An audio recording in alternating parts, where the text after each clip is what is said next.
Hey guys, it's Kelly. Welcome back to the channel of chilled, relaxed plant content where we talk about the good, the bad, the ugly, the thriving, and the dying plants in our collection. And today I am going to show you my Peperomia collection.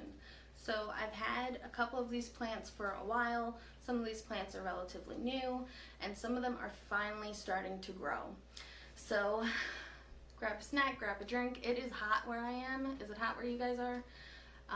Yeah, so grab a drink and come hang out. Alrighty.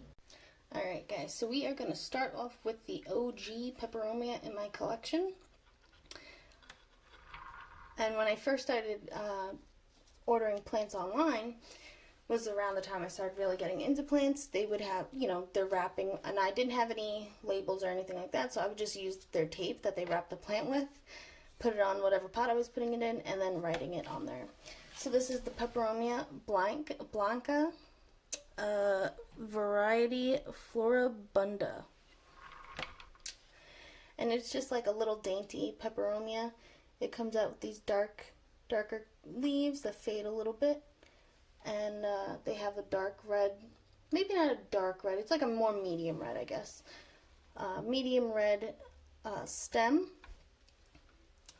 And this is a plant that will put off more leaves throughout each node, the happier it is.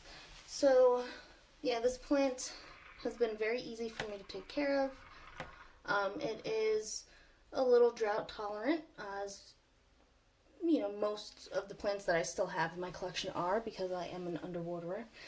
But yeah, this plant, it's a cute little plant. The leaves are so cute and nice and round, and overall easy. And cute little baby. Yeah, if you are in the market for a trailing peperomia, one that's fast, easy to take care of, and resilient, I would definitely recommend the Peperomia blanca. Okay, the next plant I'm going to show you is the Peperomia Hope. And this plant has like very stiff leaves, nice and round. This plant will tolerate a little bit of drought, but it won't grow. As you can see, this is a little piece of cutting that I just put in here, and it needs water in order to grow the larger leaves. This is what I'm growing in my underwatering habits, these smaller leaves. But I'm going to try to be better on that so that I get some more of these larger leaves. Yep, the Peperomia Hope. Alright, so the next Peperomia in my collection that I'm going to show you is the Peperomia Raindrop. I've showed you this plant before. It's not my favorite peperomia. I wouldn't buy it again, but it is resilient. It will drop all of its leaves if you forget to water it. But, I mean, the new growth is cute. If you can keep up on your watering. And yeah, this is what happens when you underwater it. The leaves go yellow and they just fall off. So yeah, just keep it watered. It is a pretty plant and a very nice heart-shaped leaf. But yeah, Peperomia Raindrop. Alright, so the next Peperomia I'm going to show you is the Peperomia Quadragularis. These have very thick leaves. There is a parallel venation seen on the top and the bottom of the leaf. When the leaves first come out, they are thin and they plump up as they mature. I'll try to get you in close to see the venation. I think you can see it. See the parallel venation?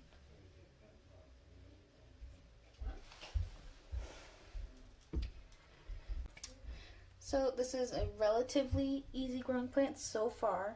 It was in a hanging basket when I first bought it, but I noticed that some of it had died back, so when I investigated the soil, I noticed that they were in the little mesh pods. So I took them out of that and I kind of placed them in here, and this is kind of just rehabbing, but so far nothing else has died. So, and we, like I said, we do have some new growth growing up here. So I think, if not all of this, part of this will live, and it will trail eventually. So yeah, Peperomia Quadragularis. Alright, so this is another rehab plant that I have. It is the Peperomia Japonica. Because of my neglectful underwatering ways, I usually end up having to rehab this plant each year. It does really well during the summer when there's a lot of humidity and stuff, but during the winter it dries up and the plant kind of dies off. But it has come back. This is going on year 3 or 4, I'm not sure. But yeah, she's still alive. I might transfer her to a smaller pot just to help prevent any overwatering that I may accidentally do. But yeah, she's very dainty. The leaves stay thin. It is a very pretty plant once it's full and trailing. Just imagine this all over. And yeah, if you can keep up on the maintenance of this plant, it's a very rewarding plant, fast grower, and pretty resilient. Peperomia Japonica. So this is, as you can see, the Peperomia Watermelon. She's doing well. I did buy, these are 2 plants put together. So this fuller part is a plant I recently purchased, and then it is this little part here that I rehabbed and water propagated and then put it in soil and grew out to about here. I didn't think I was actually going to be able to save this plant.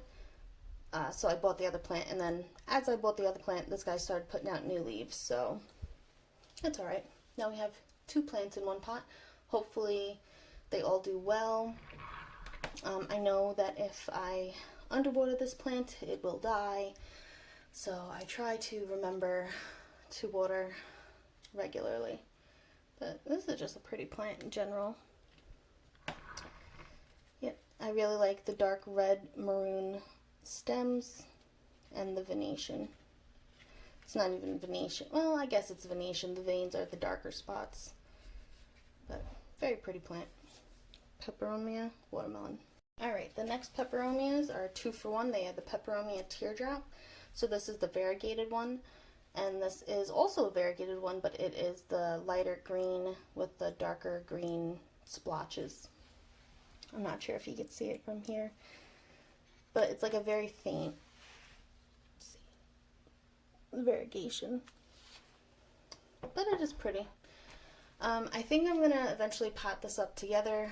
I have had these plants in the past, and they do well for a while, but then either they get root bound or I don't know, because this guy is starting to drop leaves and not do as well, which is what happened to the last one. So if you guys have any tips on how to keep this guy happy, let me know. I am going to be potting him up into one pot. Maybe it just needs a different type of soil mixture. But yeah, if you guys have any tips or tricks, let me know. Peperomia Teardrop. Okay, so this is my largest peperomia. This is the Peperomia Obtusifolia. I have 3 types of variegation, I guess, in here. This one is just the all green with the red edging, as well as this one. Seems to be doing okay. It seems to be growing, which is nice. It's not just dying. Then we have the cream and the lighter green variegation. And then we have the medium green with the darker green slight variegation. It is very slight, but some of them have it. I guess some of them don't. I did end up cutting these 2 plants to match the height of the plant that I added into here. I made a video about adding this plant in there.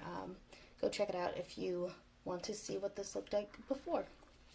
So this is, for me, a very easy plant. I know some people have problems with this plant. My sister in general has a very hard time keeping this plant alive. I strictly bottom water most of my plants, and then anything that's in a bigger pot like this definitely just gets bottom watered, and so far so good. I mean, yeah, he's doing well, I think. This kind of growth is like very bizarre to me, and I'm curious to see what this looks like when it gets larger. So that's kind of what I'm looking forward to as I continue to grow this plant. I know some also people say that you can grow this to be eventually like a trailing plant. I don't know how long or how tall these have to get before they will bend.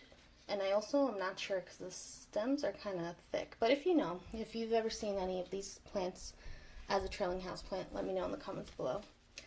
Peperomia Obtusifolia. Alright, my next plant is the Peperomia Scandans. This is the variegated one.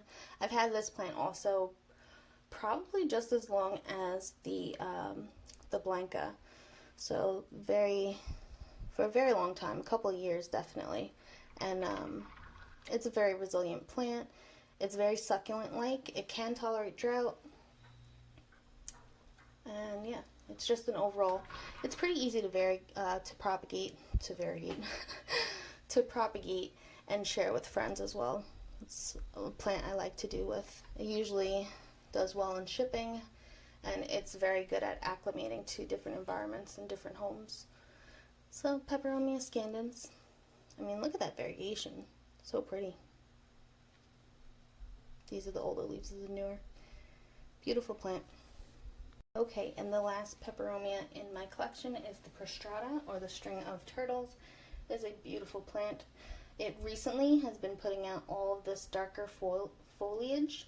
It is in a 2-inch pot that I think I'm going to have to repot eventually. I do want to keep it in this planter though, because it's just appropriate. It's a beautiful planter, beautiful pot, beautiful plant. Plant and pot, it's all beautiful, it's all pretty.